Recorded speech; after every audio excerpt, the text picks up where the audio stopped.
Who's the most challenging running back you've had to prepare for, and how would you go about preparing to defend Saquon Barkley? He's the most challenging running back we've ever had to prepare for, ever in football. And how you prepare for him, you better bring more than one person to tackle him.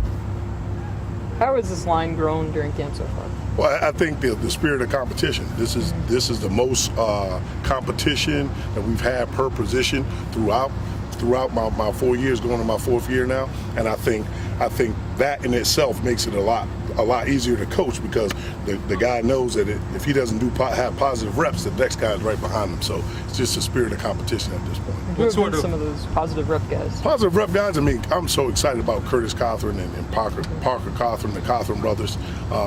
They're not related though, but they got the same last name. But I'm so excited about those guys.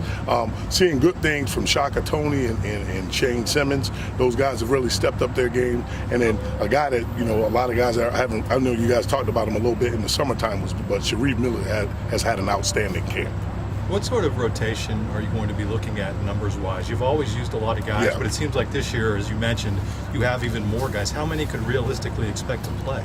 I mean, anywhere between 9 and 10. I mean, we got a lot of guys that can play. You want to put them in the right situation.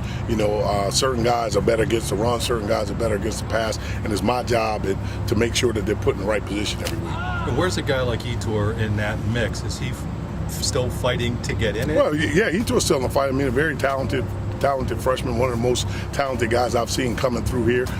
But he's got a long way to go. When you say one of the most talented guys, what do you mean by that? Well, he's just physically gifted. I mean, you look at him walk off the field, you think he's a redshirt junior. He's 6'5", 250 pounds. He looks like a Greek god. So when he walks off the field, but he's still young. I mean, he's still in the green. Given that, does he have position flexibility to you, or is that too far off to determine? Yeah, probably too off to determine. I mean, to me, he's a defensive end. That's the way you want him to look when they come in.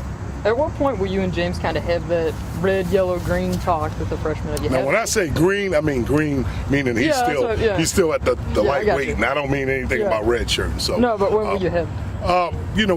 We've had several talks with the guys, and it's mostly Coach Franklin, just seeing how they will take, being whether or not they want a red shirt or whether they don't want a red shirt. Just their feeling on it. Obviously, we're going to do what's best for the team and put them in the right situation. If they're prepared and they're ready to go, then we have no problem playing them. But if they're not prepared, we're not going to play them. Spence, who's behind the Cawthorns right now? Right now, I would say it would be Robert Windsor and Kevin Givens. I kind of look at Kevin Givens as the fifth man, so to speak, because he plays on right away. He's going to get in the game if it's a long yardage situation. So, I look at him as a fifth man. But right now, if we were to look at it, those are the two guys behind him. But the thing is, Tyrell Chavis has done an outstanding job in camp, and we look for him to. He's so dynamic and he's so twitched up to be a big kid. We look at him to come in and do some things for us also.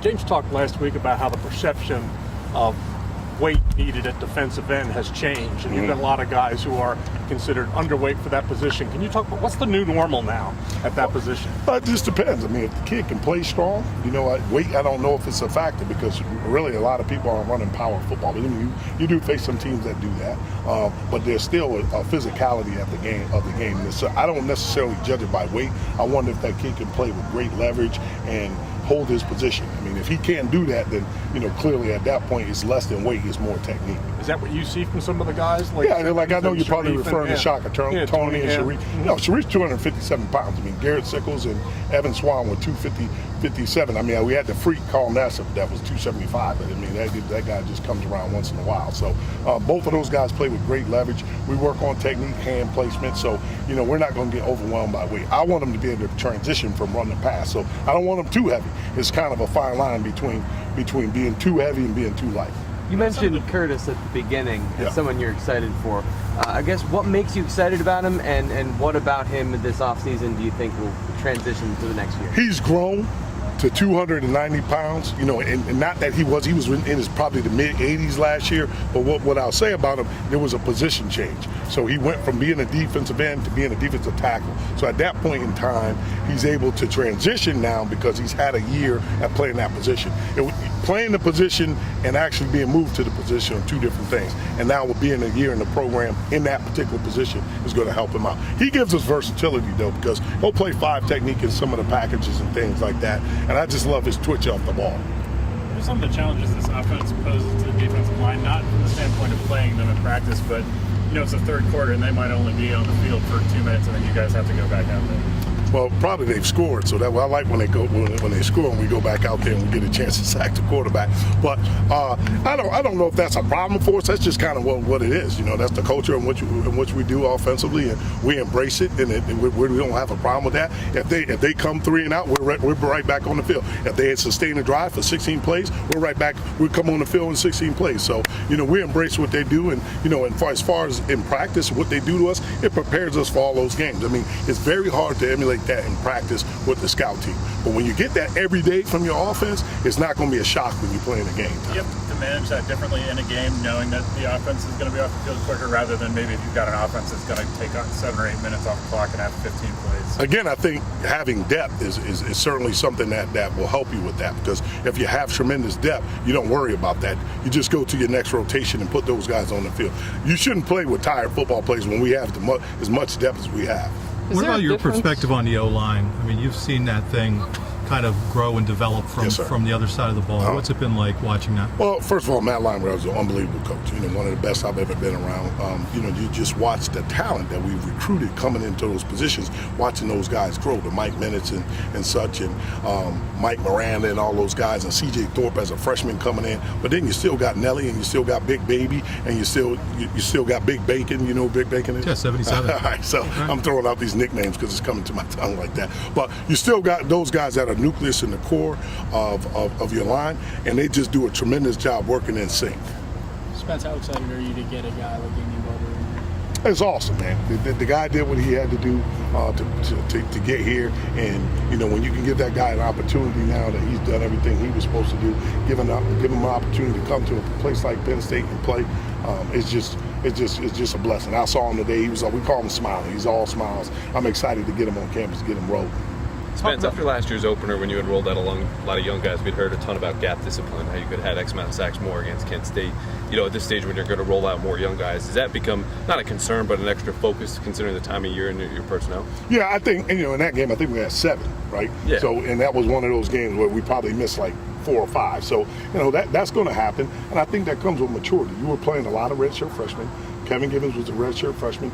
It was his first game of college football. So, and obviously then we go into the next phase in those next couple games, and we kind of, we lost our gaps in those games. But, talking about gap discipline is just, find out from what we go from the practice field onto the game field. This is what I'm teaching in practice, and this is what I need to see emulated during the game. Talking a lot about depth. In terms of your 2 defensive tackles that you signed, Corey Bowles and Fred Hanser, do you see a role for them this year, or they still need time to grow? It's still a growing process for them, man. When you got a lot of guys like that are got a lot of guys ahead of them right now, it's still a learning curve. The game is a lot faster for them. They're both very, very talented, extremely talented. I think both of those guys had their best day of practice yesterday. I was able, because it was a special teams practice, I was able to stay with them a long time and work on some of the details that they have been missing. And I'm just excited about both of those guys. With camp as long as it is now, starting in the end of July, how has the intensity been, and how have you tried to keep that going with a longer period of time, maybe not a number? I think it's more days, but it's less strain on their body, clearly, So you have the walkthroughs, the control walkthroughs and those type of things. And you don't have any days where you practice twice in a day. You just got to keep them engaged. Like today, we watched the film on John Randall for 15 minutes.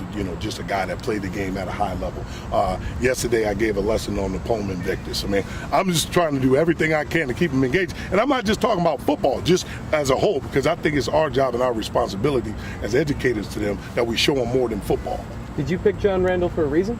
I love that guy. That guy played like a maniac. So, and I want my guys to play like that, with that relentless attitude and that effort. And he was undrafted, a small college guy that just came into the fold in the NFL, and he played the game the way I want my D tackles to play. Any other nicknames we should be aware of that you come up with this camp? We got Lobo, that's Etor. We got Day Day, that's Corey Bowles.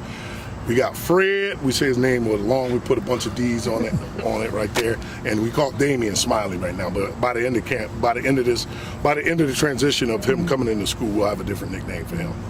And what's the best Barkley play that you've seen this camp from the side? Because obviously, you guys are being smart about how you use them and when you use them. Probably anytime he touched the ball. That was one play last week where I think they hit him on a screen pass and he just went. And all the defensive guys have been in now like they actually could have touched him and they couldn't have. Yeah. So he's fun to watch, man. He's just fun to watch. And myself and Bart, we chirp back and forth during the lines then the whole time. So it's kind of fun. The other day I challenged him to 10 push-ups because I wasn't going no higher than that. The guy does 495. So I challenged him to 10 push-ups if they lost, and the defense won that segment. So he got those 10 in. Time for 2 more. What does he say to you? What is he chirping? Because he's always like so polite. Oh, he's all. Oh, he's competitive now. Right. I mean, so just when the defense loses a rep, he comes running at me and where they at, Spence? Where they at? But it's just funny. It goes way back. What the relationship goes way back. So it's awesome. Has he hurdled anybody this camp? No, we saving that By one. design. Yeah, we're saving that one. That's part of getting rid of his reps. Let him hurt. No, I hurt him about it.